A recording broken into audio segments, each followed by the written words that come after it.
All right, everyone. Welcome once again. It is Friday, and what does that mean? It means it's time for manufacturing e-commerce success.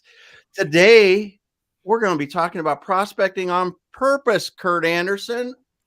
I'm your host, co-host Damon Pistolka. That pretty guy right over there, I can just about touch him. Is Kurt Anderson. And then we got Nicole Donnelly down here, and we're going to be talking with, I can't do this right.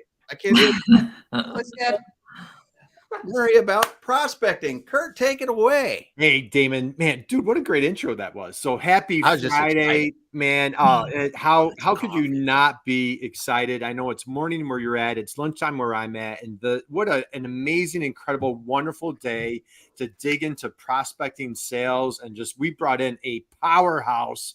Yep. So I'm just so excited. So, hey, Nicole, we have a little LA, little Utah connection going on here. So all sorts of, we've got Nicole Donnelly here, and hey.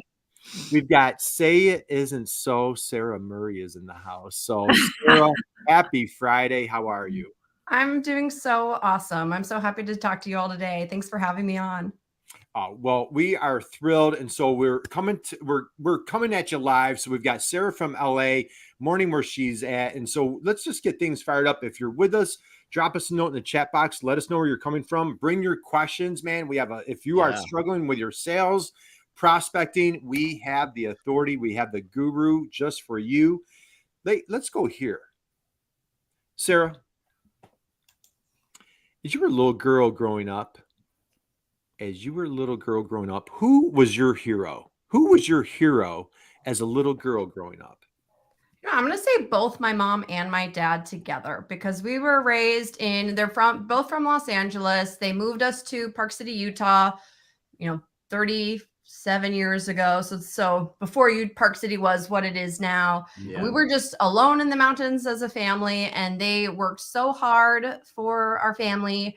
I just really saw their work ethic. I saw their relationship to work and how they would talk about their coworkers, how they would go on business trips, but make it work. It was just, I think, a really nice environment for me to see that relationship with work, but also be really supported in being my authentic self. They really just kind of let me fly my freak flag and supported me in whatever thing I want to do. And to this day, they support me in my business in many ways. So I have to say mom and dad, because I've been so blessed to have such nice ones. Oh, hey, that's a great answer. We love that answer. Mom and dad's names, by the way? Mary and Tim. Mary and Tim. All right. Well, hey, big shout out to Mary and Tim. Proud of their little girl on the show and just this wonderful, illustrious career that you've been building for yourself. So let's go here. We were just talking about the Utes. University of Utah. And then you find your way into, I believe, electrical engineering or electrical contract manufacturer, if I'm not mistaken. Do I have that correct? Oh yeah, it's been a journey. So I moved as soon as I graduated college. I had a really big tax return that year. It was like $3,000. So that was really big when you're 22. Yeah. 23, I think so. Man, hey, are you trying to make us jealous or what? Man? You had us beat. I know, man. I had a tax bill last year.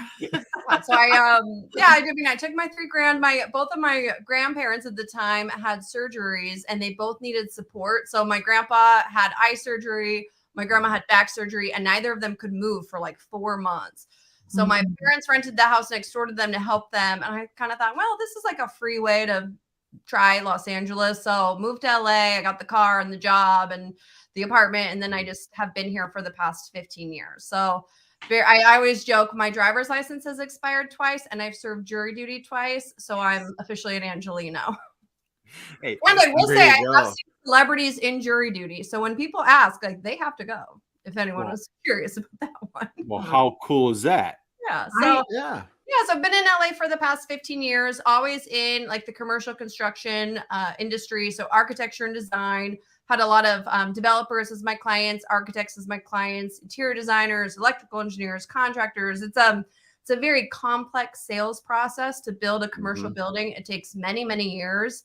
It requires a lot of patience, and it requires making sure that you have relationships with all of the players that have a vote in the purchase of your product. So I've served as national roles for 3 different global companies. And then I just felt this calling and this itch that I had to scratch, because I feel Like a lot of my success in sales has always been around the very beginning, like prospecting and the ability to build relationships quickly. And I've noticed it's an area where people struggle. People are afraid to prospect. They don't, when you're in a sales role, a lot of times you're going into it with what am I going to get out of it instead of how can I add value to my clients? And so I just have kind of figured out there's, in my opinion, just this missing hole in the market. And that's what I'm building my brand around, and my messaging and my workshops and my content around, how to really start the process when it comes to prospecting, having the right confidence to approach someone and convince them to buy your product. It's not an easy thing. And so I want to be able to help people and serve and make them more comfortable in their prospecting efforts. Well, that's awesome. So let's go here for a minute. So Nicole, so Sara comes to us from our dear friend Tony. So Tony was a wonderful, he's a dear friend, part of a mastermind, and I know you're in a mastermind with Tony as well, Sara. So big shout out to Tony for making this connection. When you and I connected, you shared some really powerful stories, and if my recollection serves, you're kind of in a man's world, electrical, contract manufacturing and the contracting world, if you will. And you really found like your superpowers of, how your personality just really shined. Just walk us through like of all the different industries that you could have picked. Why did you find that, hey, what attracted you going in this direction? And what were some things that you navigated that you felt like that where you really shine bright? I think one of the things when you look back at like the pivot points in your career of what may really makes you make a turn. I had one mentor, his name was Jamie Heil. He and I still talk, and that's been really fun for me starting the business, is now I can still call him and say, hey, I'm stuck here. And we've worked together for a long time. So I learned a lot of kind of the programming and what I've built from him. So he was a really big pivot point for me. But what I have really found is that, in my opinion, the relationship is the most valuable piece that you can hold. And I think it's an area that people don't talk about that often, because if you don't have the relationship at the beginning of the sales cycle, it really doesn't become a problem until the end of the sales cycle, where all of a sudden you're competing on price, or you're trying to scramble because you had only one contact that was on board, but the other 6 didn't know about you because you didn't build those relationship spokes to get to all the right people.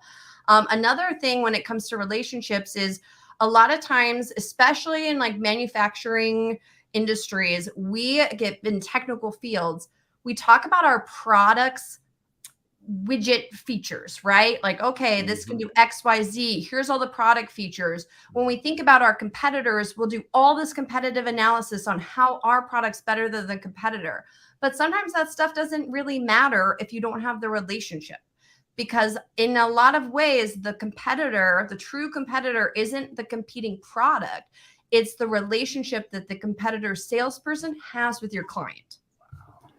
That's, I think, the biggest disconnect. And I feel one thing I learned from Jamie that I really I feel have mastered is the ability to ask questions and understand my client's business model, and then present my product or service as a solution that will impact their business model. And what I've started to learn in my consulting firm is I will be supporting a client that has a product, and I can go into the sales pitch. I don't know anything about Wi-Fi verification. I don't know anything about some of the widget features. But if I can ask questions about the client's business model, then we can start to untap the holes and easily plug in the product. So if you have the relationship, and if you have some of these skills on speaking business model instead of product features, those two pieces combined makes it really impenetrable from the competitor standpoint. Okay. Man, right there. That's like because it's so great, because you said one thing in this. It says your true competitor is the relationship that your competitor has with your potential customer, and that's so key, because it's just, it's the same thing. And if you're selling something and your main competitor is in action, right? If you're doing something that they can't do it, it's like you really need to know what they're up against. And when you're looking at something like you're talking about, technical products, architectural stuff, engineering work, a lot of people can do it. Yes, there's going to be differences here or there, but is that like the difference between, whatever, something that's really wide, or are we in a competitive market where everybody can do about the same? Because then it's you look at manufacturing, like if you're at a CNC machining place, it's critical to have that relationship because they're going to make it just like you down the street. Right. And I think one thing to consider too, especially in these types of industries where we don't always have a seat at the table with the decision maker. We may be talking to an engineer who has to turn around and sell it to his client. And so you may be in a sales meeting where you think it's going great because they're asking you questions and you're able to answer all the features, but you just told a bunch of product facts. Maybe that engineer can understand it, but he has to turn around or she has to turn around and be the salesperson on your behalf. So the way that you're able to build relationships, might get you a seat at the table with the actual decision maker. That's always my number one goal. If I can do it, like who's making the decision, build the relationship with the person you have to get to the core decision maker. But at the same time, if you don't have that opportunity, you need to have certain skills to be able to give them ammo essentially to turn around and sell on your behalf. I would call that like train the trainer. So when you're talking about all these product facts, that's not going to stick in their brain to turn around and sell it. But if you can speak business model, it's going to be a lot easier to equip that person with some storytelling that they can go sell to the client and how it impacts their business. So there's a lot of layered skills we're chatting about here, but once you have the relationship, the rest of it becomes a lot more seamless. Yeah. You've been in sales for a long time, and I'm super curious to hear how you see the sales process, especially for the complex B2B sales, world that we're in. How has that shifted over time in terms of the buying process, the sales process? What have you seen? Like, are you seeing sales cycles getting longer, more committees? Like, as time has gone on, what's shifted? And especially like, I own a content marketing agency. So I'm just super curious to hear your thoughts on how marketing has come to play and what you feel like the relationship should be there with sales. Yeah, I just asked you like 5 questions. No, I got it. So we'll talk about the first one. It's like, it was a little journey, but I was with you, and I definitely understand what you're saying. I think the biggest shift that I've seen is that there are a lot more decision makers that all have to be voting yes to your product. It's not always just a buyer seller. So I think just more players in the mix. I think one gap that people miss, and I think this is an area for sales and marketing to really work together, is your messaging to an engineer may be completely different than to the developer and completely different to the person who's going to use the space. So I would encourage you, if you have something where there are that many decision makers, how can you look at, maybe you just do a brain dump of all your product features and program features and say what fits with which stakeholder. I'm saying a player, but stakeholder is probably a better term to use.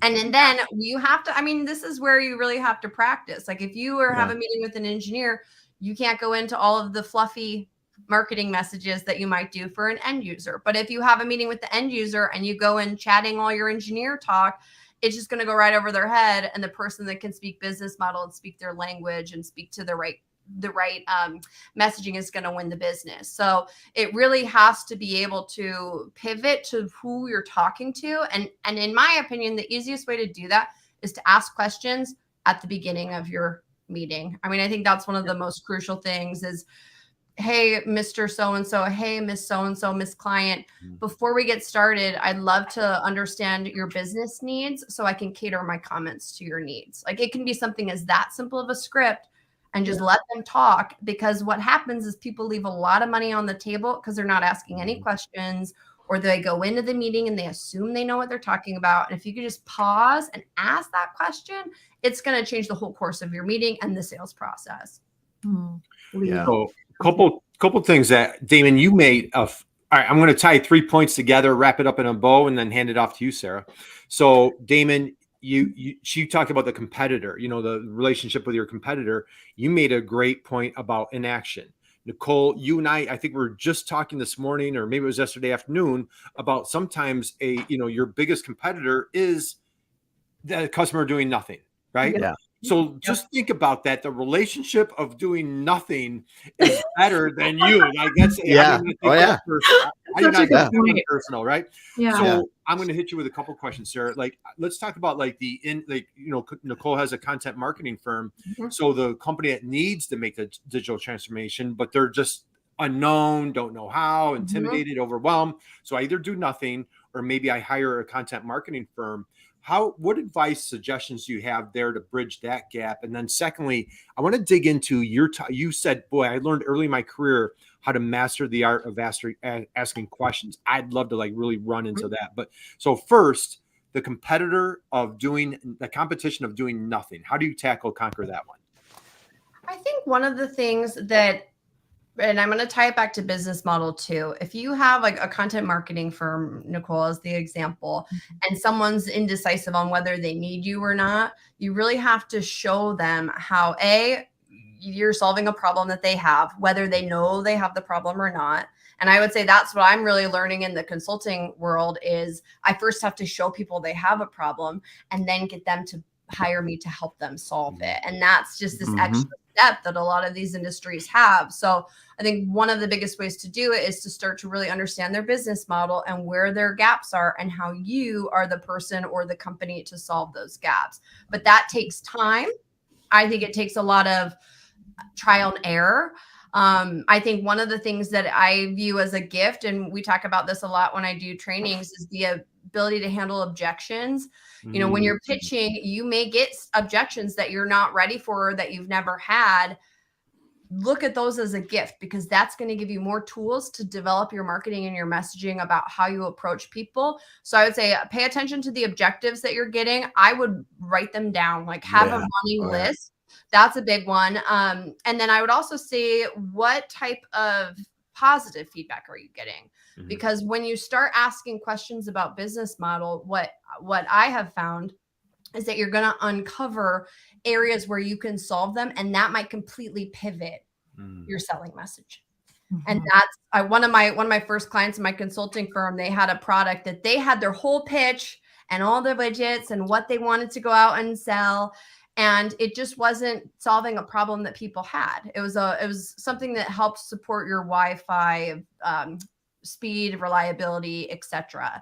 And so when they hired me, I started asking the potential prospects, what do you use for your door locks? What do you use for this? What other Wi-Fi enabled devices do you have on your properties?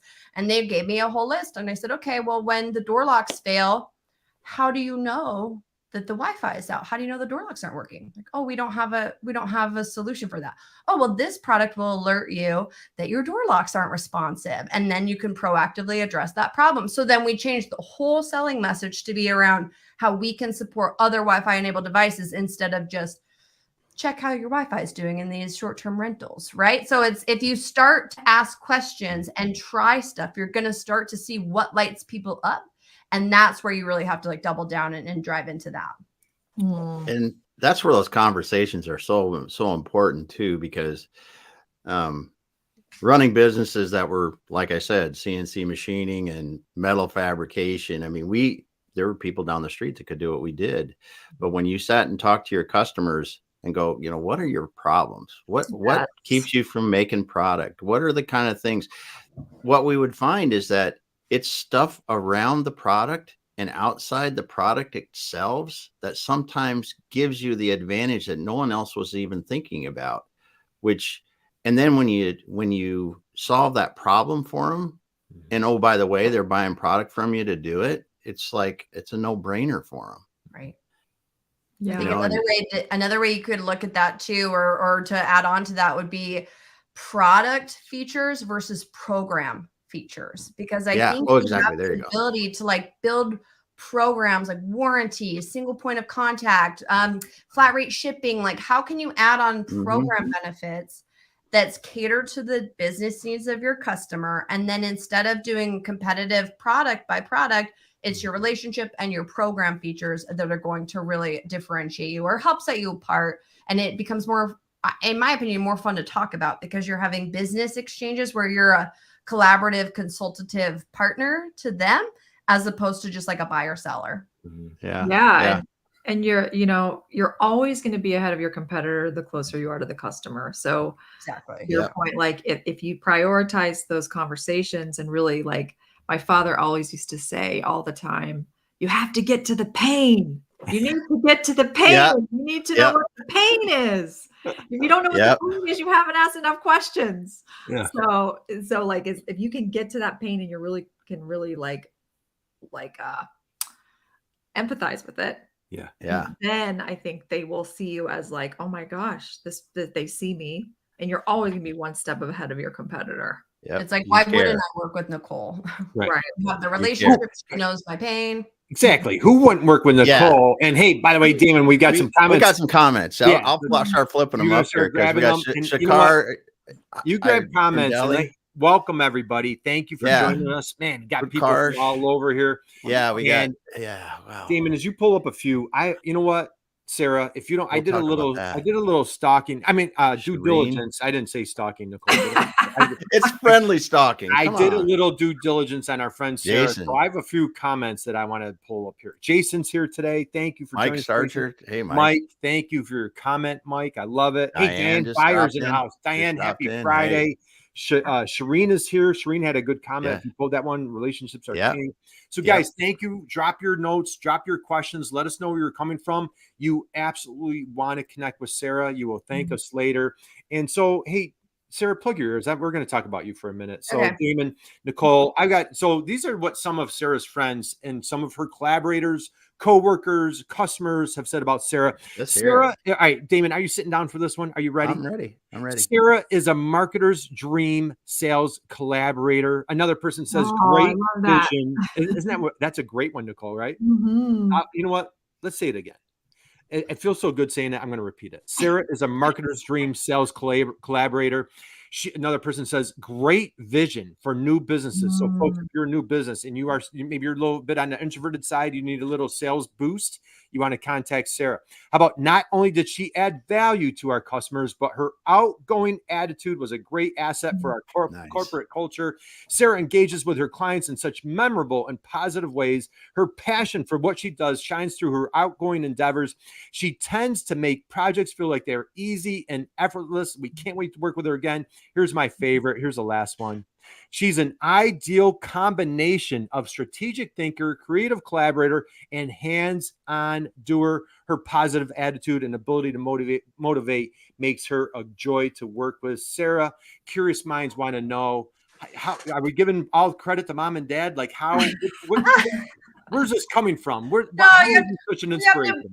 You have to, your relationships with your clients aren't the only thing. You have to have nice relationships with your peers and your colleagues and who you collaborate with. And I think the biggest way that you can really do that is I call it ABAV, always be adding value. I think any type of exchange any type of exchange you go into, it's like, how am I adding value to this person? And it could be something so little, like my grandpa had an avocado tree in Los Angeles, and I would show up to meetings with avocados. It was just like I'd go to our corporate headquarters and just drop avocados on people's desks. It was such a little thing. It didn't cost me any money.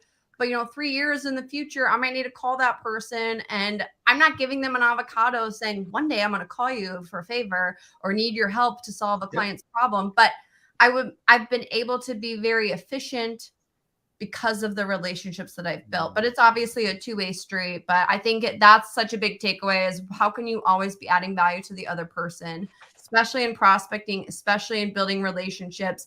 If you're always adding value, I call them emotional bank account deposits, right? You're always little bank accounts. When it comes time to withdraw from the bank, you have so many deposits. It's a no-brainer to withdraw from the bank. Whereas I think a lot of people go into sales and they're trying to get things from their clients and they're drawing from an empty bank account. So I'm probably putting deficits in their bank account because they haven't added value. So as long as you kind of approach every type of exchange, how can I add value to the other person, whether it's their business or personal life, that's going to get you so far in your prospecting and sales efforts. Yeah, I love it. There's some impact right there. I'll mail you some, Mel. Kurt is like the king of acronyms, and this is the first acronym that it's been coined by not Kurt. It's amazing. Well, there you go. We have another great acronym that we're going to dig into next, and it's ACE. We're going to dig into ACE in a minute if I have that correct. But before we go there, Sara, you have a really powerful, I believe, don't you have a thank you note that generated a significant amount of sales? Did you share?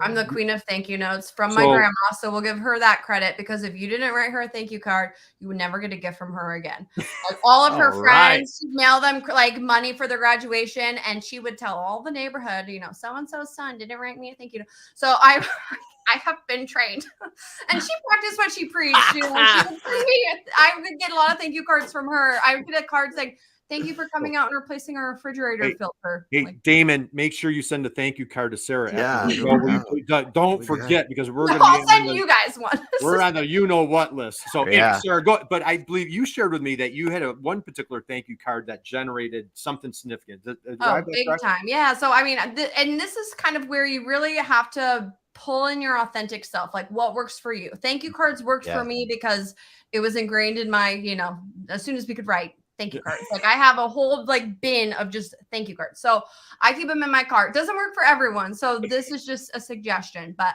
I keep them in my car, and I've always been in an outside sales role. And there's one architecture firm. It's the largest in the world, and the largest office in the world is in Los Angeles. So as you can imagine, every manufacturer in the world is trying to get into this office. And there was one woman who you had to be on the list to get into the firm.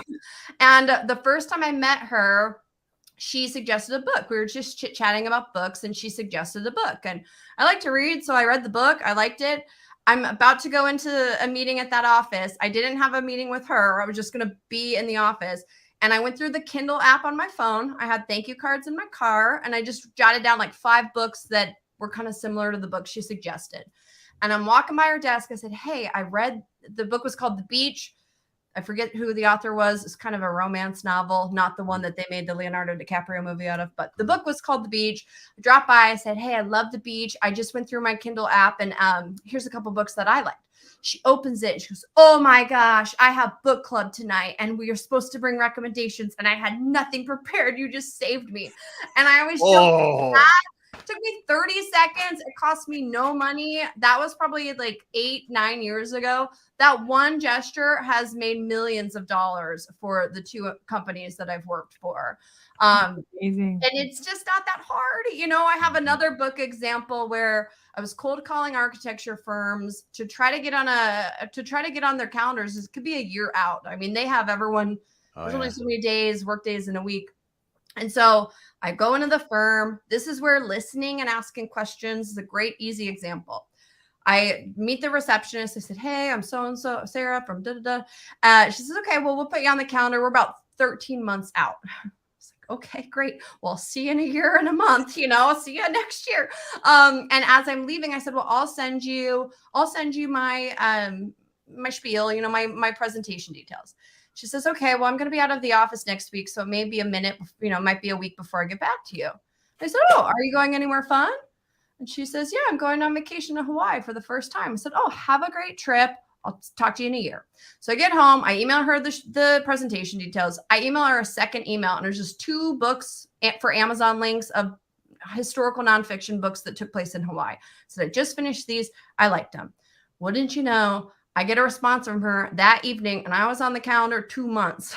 It's like, it just isn't that hard. And so when we talk about like, I will give you another acronym. I call it bridging the gap, GAP. What we do is we put all of our customers up on this pedestal. We put our bosses, other colleagues, we put people we're intimidated by up on this pedestal.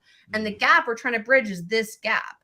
So I call it, G stands for genuine interest. And this is where, using people's names, having icebreakers ready to make you more confident to start to open a door to a conversation, finding ways to be memorable to the other person. That's kind of the G.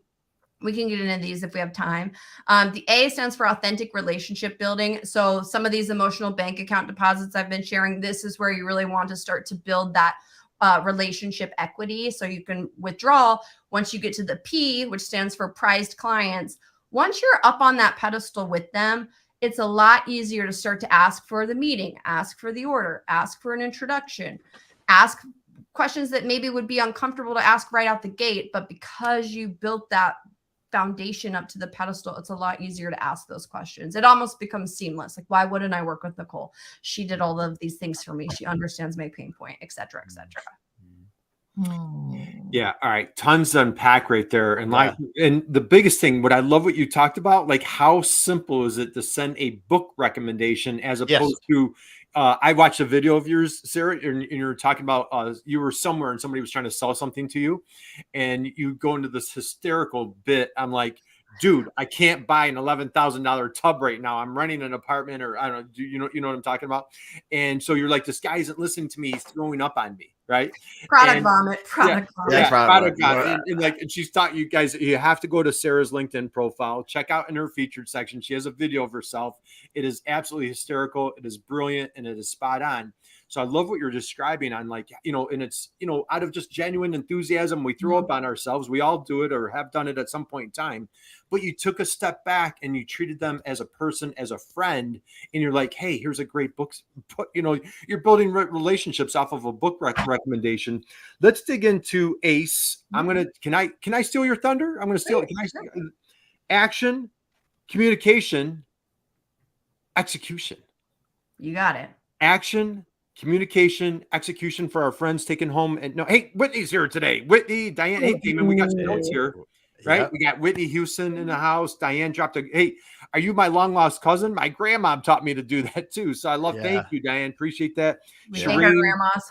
Shireen says, I love that, Sarah. Big takeaway is the authenticity at every touch point, dropping off avocado. So again, like, man, you're changing lives here today, Sarah. But let's talk about ACE. Can you enlighten us? Let's take a deep dive there. Yeah, I mean, I didn't realize I was an acronym person until I started the business and it's happening. So I always talk about prospecting on purpose is like approaching clients with intention. So we talked about genuine interest, authentic relationship. Once you get the meeting, so I call it pop prospecting on purpose, then we pivot to ACE your sales. So a very simple framework, and it goes beyond just sales, but very simple framework is action. So Damon gave that example at the top of the interview on the cost of inaction versus action. Sometimes action is just, you're not going to get anywhere. Our clients are going to come knock on our doors. We have to go out and get them. It's like the dating analogy, right? So action is a big one. Then communication. So once you get the meeting, how are you driving that communication through the process? And that's what we were chatting about, understanding business model, using effective storytelling, right? We're not product vomiting on people. We're asking questions. We're helping them through it with storytelling and demonstrating our expertise. We're using sales assets to help communicate our message. Nicole, to our earlier point, we're using the right sales asset with the right stakeholder type. We're not mixing and matching if it's the wrong audience fit. So that's kind of the communication bucket. How effectively are communicating your value, both as their partner, but also your product's value and program value. And then the E stands for execution. So how are we overcoming objections? How are we proactively addressing objections and showing them that we're an expert at what we're selling? How are we staying in the driver's seat? Because a lot of times clients will take us off course and we have to have our destination in mind. That's where a lot of this like on purpose comes from. Like, where are we going? And then obviously executing is closing deals and generating repeat business. So that's kind of the modular framework that we go through in my workshops is action, communication, execution. And then we go into those skill sets in more detail with different deliverables and sales crutches and whatnot. That's awesome. Okay. That's awesome. All right. So let's recap a couple of things. Little note to self. And man, Sarah, where were you like for me like 15 years ago? No product vomit. I vividly recall a sales situation. I was just like full throttle. And the guy's like, no, I can't do that. Oh, well, hey, what about this? No, I can't do that. Well, hey, what about this? And like, dude, you're not listening to me. Like, it's like, oh, what a degenerate I am. So I absolutely love these acronyms. So POP, ACE, avoid the product vomit, and just really that dedicated communication. Let's take a little deeper dive. You said, hey, if we have time to go deeper, let's go a little bit deeper on some of the communication strategies that you advise. Say there's somebody out there like, man, I'm new to the sales world, or maybe they've been at it for a long time and like, boy, just the world has changed. I haven't changed with it. What are some tips and strategies that you walk people through at your workshops? Sure. I think one of the biggest takeaways that I would like to leave this audience with is obviously building the relationship. So pausing and taking the time to ask just the chit chatty stuff, right? So Kurt, you'll like this. I break my icebreakers into, I think when people hear icebreakers, they think like team building games, which I love, but that's not what we're talking about here. So I break them into mild, medium, and spicy icebreakers. Yeah. Also flavors. Just a heads up, spicy just means kind of quirky. Yeah. PG, you know. But so a mild icebreaker would be something really, really easy. Doesn't necessarily turn into a huge conversation, but it could be something to just break the ice. So Damon, I understand you're from Seattle. Were you born there? Did you grow up in Seattle? That would be an example. Mild icebreaker. You're the person to put something back. So I'm supposed to answer. Oh my God. Where are you from originally? I'm originally from the Midwest. Okay. So then that's so okay. We have we're getting there. We're getting there. See, I'm slow. Yeah, no, we have expressed genuine interest, but now I have a couple different paths I could take this combo down. Yeah. Sarah, go spicy. Go spicy on you want to go spicy right away? Damon loves spicy. Okay, are you sure? Because I'll give you. Well, I do like ghost pepper sauce, so I guess we'll graduate to it. So all right, let's do a little icebreaker game. So I'm gonna give Kurt his next one. I'm gonna give Kurt two. One's gonna be mild, or excuse me, medium. So mild is just like quick answers, right? Medium might be a little bit more personal information, like how many kids do you have? Kurt, how did you meet your wife? Mm-hmm. That would be a medium icebreaker. Go ahead. And then I'll give you a spicy one because these are fun. I met my wife in high school. How's that? No way. I met my wife in high school, and then we reconnected. We rekindled after college. How's that story? Oh my gosh, that's awesome. So you didn't date through college? We did not. We didn't see each other for years, and we kind of went different directions. And then all of a sudden now I just had my 25th wedding anniversary. Poor woman. So. Congratulations on your 25 years. And I normally would continue to ask questions. Right. Love it. Just for purposes of demo. Okay, so another one, I'm gonna throw Nicole one, and then I'll do a round robin. Nicole, this is a spicy one. Who was your childhood celebrity crush? Ooh, like circa before age 10 or like high school? That's a good qualifier. Give us both.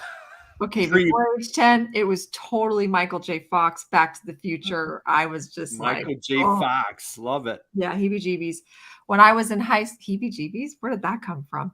When I was in high school, it was Ben Affleck, and I had massive crush on him right at the time when the internet came out, okay? And this was back in the days when it was like I would print out black and white pictures, and I thought it was so cool. I'd find these pictures of Ben Affleck on the web, and I'd print them out in black and white from my printer. And I was like, this internet thing is so cool. Hang them in your locker, Ben in your locker. Yeah, exactly. Yeah. Love it. Yeah. Okay, one of my favorite icebreakers, and we can ask the audience too if they want to chime in, because I feel like this is always an easy, fun one. What is the best bird? Hey, Whitney's got hers, and hey, thank you, Whitney, for the happy anniversary. I appreciate that. Best bird. Yeah. The best bird. My favorite bird is a bluebird. Okay. Damon. Come on. I mean, when you look at it, Kurt, of course. The eagle. Yeah, that's what I was going to say. The Eagles are. Come on. The Eagles are great. I think they're. Yeah. I was away visiting family recently, Damon, and I came to this was I talking to you, Nicole? I was on this big walk run thing, and I went through like this craft fair. They had a huge big painting of an eagle, and like people make fun of like my barren wall, and I'm like, I'm gonna get an eagle and put it up there right into it. So anyway, bald eagle. Damon, what's yours? No, I'm with you. If you ever get beside one, you just go, oh my goodness. Hey, we got chickadees, we've got roadrunners, we've got owls are fascinating. What's yours? Cool. Yeah. I've learned so much bird trivia from asking this question that it changes a lot. Like, did you know that Well, I love bald eagles too. They're very majestic. It's an easy answer. But a woodpecker's tongue wraps around its brain when it's pecking to prevent it from like injury, which is just kind of cool. So That's so everybody out there, Google that one. So hey, Diane says I verified. She's from Philadelphia, so she's going with the Eagles. So all right. So these are Kurt, before I cut you off, or before I didn't mean to cut you off, but I want to just kind of put a bow on this, because I feel like when people hear this, they're thinking, when would I ever ask a customer what is the best bird? Like, how would I ever weave that into conversation? And some people, Kurt, this joke is for you, and it's a little PG-13, but some of us might be listening to this and giving me this as their bird. I never used this one. I was going to give what I told Kurt I would bring the tiny hands.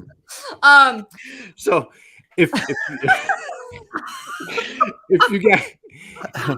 you guys don't know that joke, you have to Google Kristen Wiig on Saturday Night Live when she does the tiny hands in the history of Saturday Night Live, in my opinion. And I go back to like the Dan Aykroyd, John Belushi days. It was one of the funniest bits. Sarah, do you have the tiny hands? I have all of them. So the first time I met Kurt, I had just done a really big webinar. So I was kind of like coming down from being on for, an hour. And he said, so we just met, and he goes, you had a really big event this morning, didn't you? I said, yeah. And he goes, how did it go? And I said, well, I'd say it rocked. We didn't even know each other. But I mean, this is part of like being your authentic self. Like, I think this stuff's funny. I don't do it all the time, but when it's appropriate. But I will circle back to free little hands. One of the things when you're listening to this, you're saying, how am I ever going to bring up a spicy icebreaker? The best thing you can do to introduce something like this is to use what I would call a buffer. So like Whitney, for example, if you want to go out and pitch this question to your family tonight at dinner, you can say, I was watching this LinkedIn Live show this morning, and the group was talking about what is the best bird, but it got me thinking. Or I was driving to this meeting and I was listening to a podcast and Like, use a buffer to introduce it, but it is really fun. Like, if you have a dinner with clients and you're kind of running out of things to talk about, having some of these ready, just make it more fun and interesting and gives you something to talk about and differentiate you from your competitors. One of my favorite, we don't have to get into it now because it's a thinker, is who are the top 3 fictional characters who make up your personality? Fictional characters that make up your personality. You could spend a whole work dinner chatting about this. Yeah. That's a great question. That would be crazy. Yeah. So let's get into that. I love this because like we again, like on a video that I caught, and guys, if you're just catching us, boy, drop us a note. Whitney, thank you. She dropped the Kristen Wiig video in the nice. Chat. So thank you, Whitney. Guys, check it out over the weekend, Damon. You'll absolutely, it is hysterical. I think it, but I love what you're talking here about, like, building that rapport, building that relationship, and getting away from, that product feature challenge that we just, and one of your workshops, you're talking about, like we're at a trade show and we're, our game face is on and we're just so compelled. And I know, like, Nicole, you can only imagine, right? I just get, you just get so in the zone. It's hard to take a step back, take a breath and be like, ask about like, hey, what's your favorite bird, or who was your high school, who was your crush when you were a kid, type thing. When you're doing these workshops, what are some of the results, or like, what are some of the other questions that you're working on? Good stuff. I think so. Kurt's talking about, I give this example, in the authentic relationship building step, we talk about this concept of just being cool, right? And being cool doesn't mean you have great fashion or you have a blue check mark by your Instagram. Being cool essentially is be someone who leaves people feeling energized versus drained. So when we think about getting up on the pedestal, people who drain other people are never getting up on this pedestal. And that's not just in sales. It's how are you showing up for your colleagues? How are you showing up for other people in your life, right? Always either neutral or energized is what we want to leave people with. And in the example I give, I call it a tale of 2 trade shows, because we've all been to a trade show either as the seller or someone walking the show. And I give an example, both true stories. I see my friend, I invited him. He said he was coming. So I see my friend Eric in a trade show booth, and I was just waiting to chat with Eric. And someone comes up, one of the reps, I don't know if they weren't an employee of the company, but I'm just standing in the aisle. He didn't look at my badge. He didn't see I was a vendor, didn't do any of the kind of due diligence you would expect, I think, because he was on autopilot. We all do it. Mm-hmm. But he just starts telling me all of the product features of this bathtub.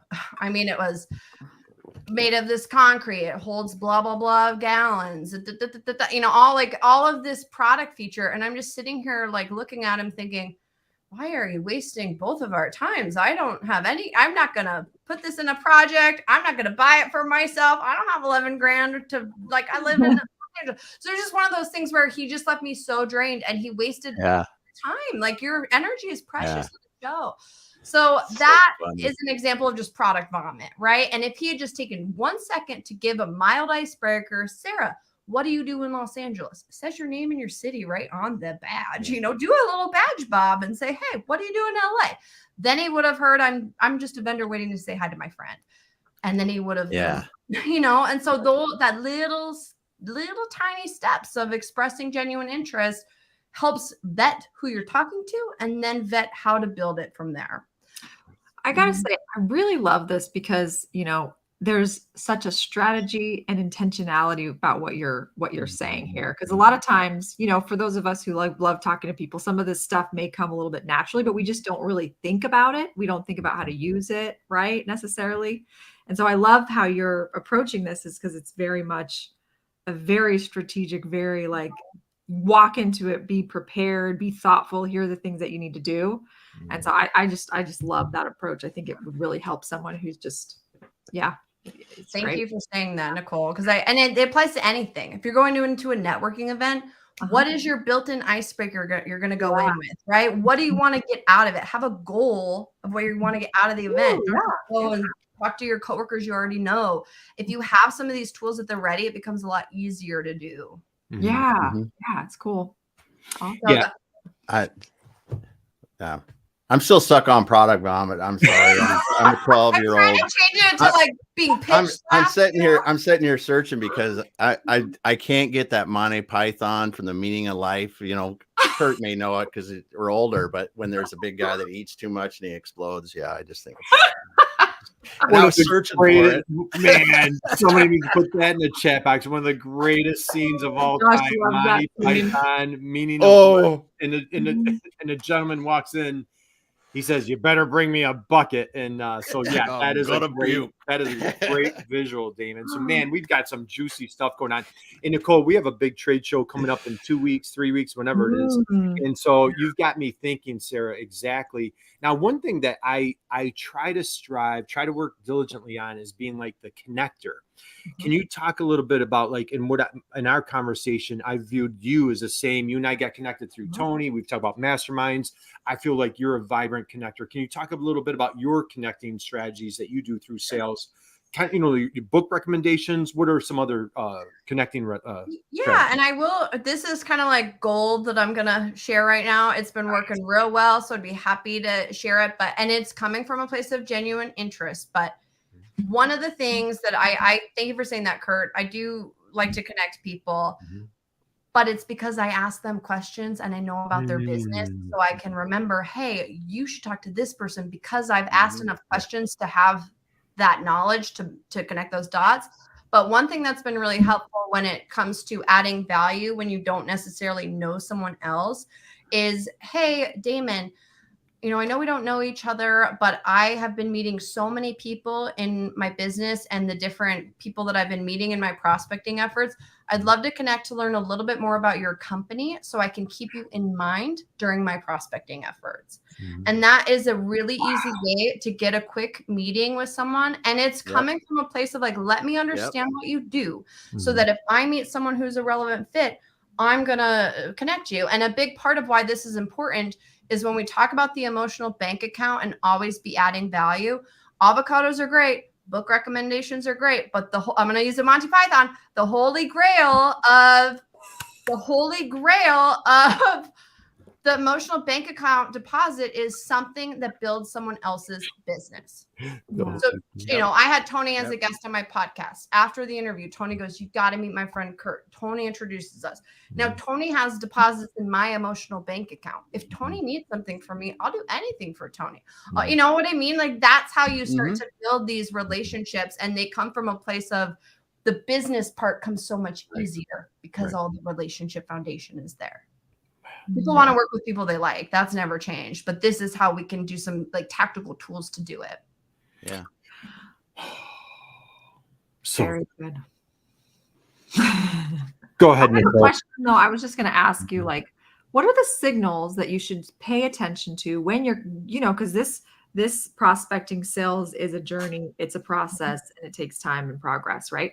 What are some of the signals that you should be paying attention to or looking for in your prospect to know they're ready to kind of get to the next level or get to the next stage? Does that make sense?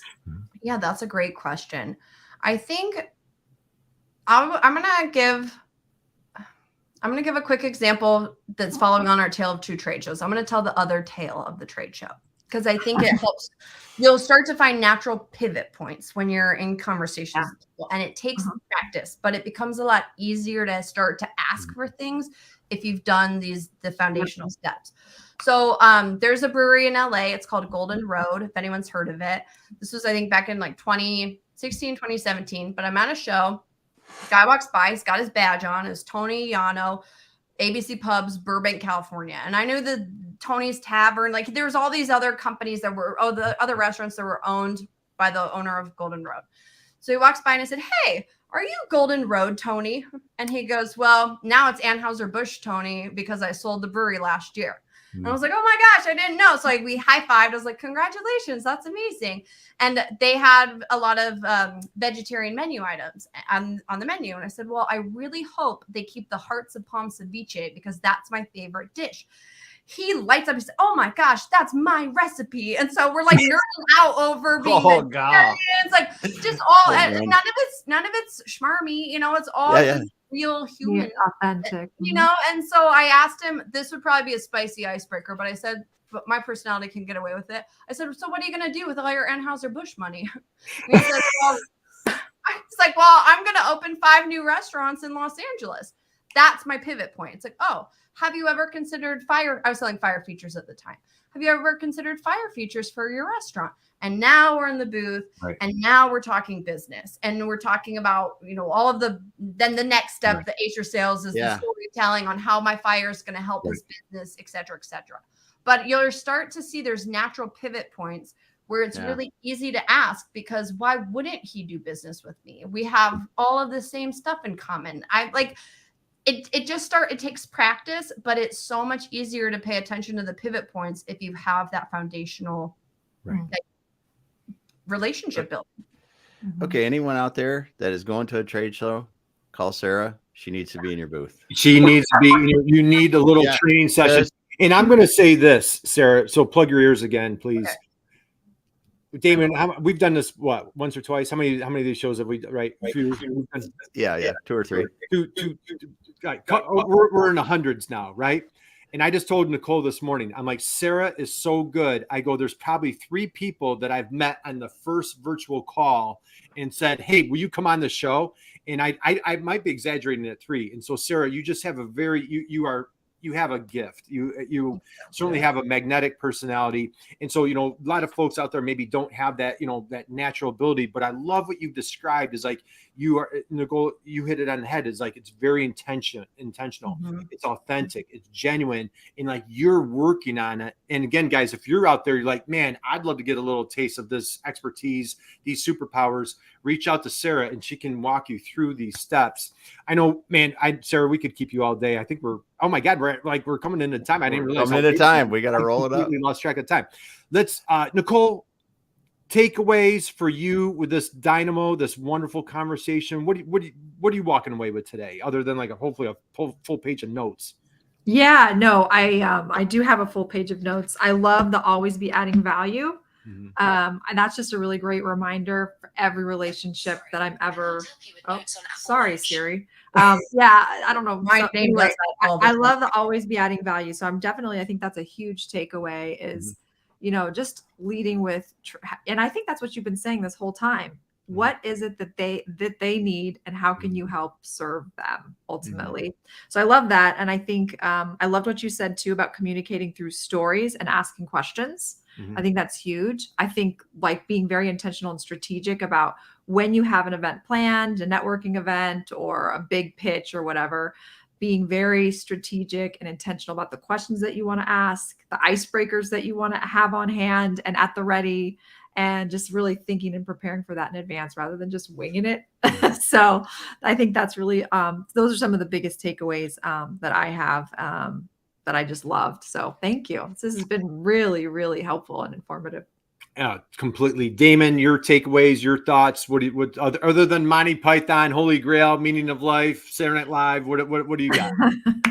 That makes me laugh. Yeah, the tiny hands. I'm going to go see that. No, I just, the way you weave this all together, Sarah, is really nice. I mean, and using the acronyms and rolling people through. I can see how using the examples, the acronyms, and your natural style, you can teach people how to do this, because it is a learned skill that people can figure out and do. So, thank you. It's fantastic, Sarah. I'm going to share. POP. I love the acronyms. ACE. ACE your sales. Again, guys, go to Sarah's website. Go to her LinkedIn profile. Tons of great, helpful information. Sarah, I know you have a big event coming up. I know it's down the road, but boy, time flies. You have a nice event coming up in November. Do you want to share with everybody what's going on? Yeah, I would be happy to. So I do have a podcast. So if you go to saramurray.com/podcast or on any streaming services, Prospecting on Purpose. So we get into these examples in more detail. So that's a great free resource. And then November 7th, 8th, and 9th, once a quarter, I run a virtual sales training. So it's 1 hour a day. So it's a pretty easy time commitment. And we go through action, communication, and execution each day. And so there's a workbook. It's really, really hands-on, very fun, a lot of value packed in a short amount of time. That if you'd like to be notified for that once we launch the landing pages, the URL is connect.saramurray.com, and I can throw it in the chat too. But if you can sign up there, and then we'll notify you as soon as we open the doors for it. But it's connect.saramurray.com, November 7th, 8th, and 9th, and it's really fun. A lot of great value that comes out of it, and I'd love to have anyone who's interested. Well, this is absolutely amazing. We've got a couple of nice comments here. Again, guys, thank you for joining us today. Thank you for hanging out and just getting these just amazing, incredible strategies and just value bombs from our dear friend, Sarah. This is great. Now, Sarah, one of my, Damon, I was going to serenade Sarah, but, I wanted her to stay on the show. And so I decided not to do that. But, Fleetwood, since we're talking 70s, the whole show here, right?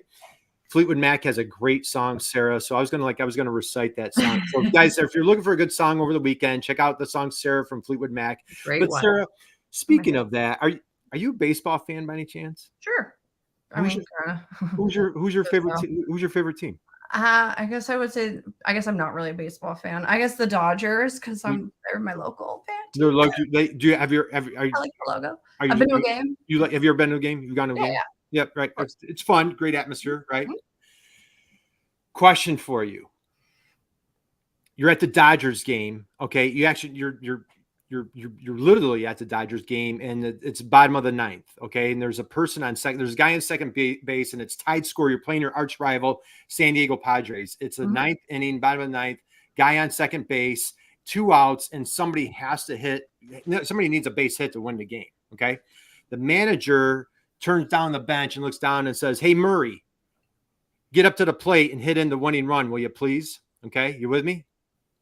So now Sarah's strolling up to the plate to hit the winning run. Like, you need to get juiced. Yep. What is your walk-up song? What song is on the loudspeaker for you to hit in that winning run? Is it an internal song or a external? It's going on the. I would say "Final Countdown" by Europe. The Final Countdown by Europe, Damon. Man, she went old school. Old school, yeah. Dude, that was like the 80s. That's a great one. That's the only walk-up song that you could do. The Final Countdown. Oh, I love that. Bam. That's the only walk-up song you could do. That's the one. That's one answer. And she didn't even hesitate. Did you notice that? No, she was like, "Yep, that's it." I will say my internal song, and this is a negotiation tip, and it has not been a podcast episode yet, but it's coming. Sometimes I listen to Baby Shark before big negotiations just to like loosen myself up. That was, and it really works. Baby Shark with the little hands, Damon. Baby Shark with the little hands going up. What is this? Okay, tell me what the strategy is there. Baby Shark. Well, I've read there's a book about negotiation by Chris Voss. He's a hostage negotiator, and he talks about like the 3 voices. So you have the late night DJ FM, the friendly, playful voice, and then like a stern, assertive voice. And so I had my first, I was asking for a lot of money. I was nervous. And I pulled out the book and I just went to my first dog-eared page, and it talked about the playful voice. And like, that's the one you should use. And so I was driving to the meeting, and in my head, I was like, you're a shark, you're a shark. And I was like, well, you're kind of a baby shark. And then I listened to the song, and it just like made me all loose. And so I went into the negotiation. It was fun. So that's my new, there you go. That's my little internal hype up song. That's a really good tip. Try it. Yeah. Baby Shark walking up to the plate, Damon. Yeah. Yep. There you go. Thank you so much for having me. I had so much fun this morning. We're going to run. So thank you all for being here today. Thank you, Sarah. We appreciate you. Hey, everybody out there, let's give a big, boring round of applause for Sarah. So Damon, take it away, my friend. All right. Well, thanks so much for being here today, Sarah. Thanks everyone that was commenting, listening. Go back again and listen to the replay from the beginning, because Sarah dropped a lot of gold nuggets in here. Nicole, awesome questions. Thanks for being here, helping us out, making this a great show. Kurt Anderson, I believe we're back again Monday. I think so, dude. I think we're back here. Yeah, we'll be back. But everyone, like Kurt said, have a great weekend. Go out and do good things, and we'll be back again. Hang out with us for a minute, Sarah, and we'll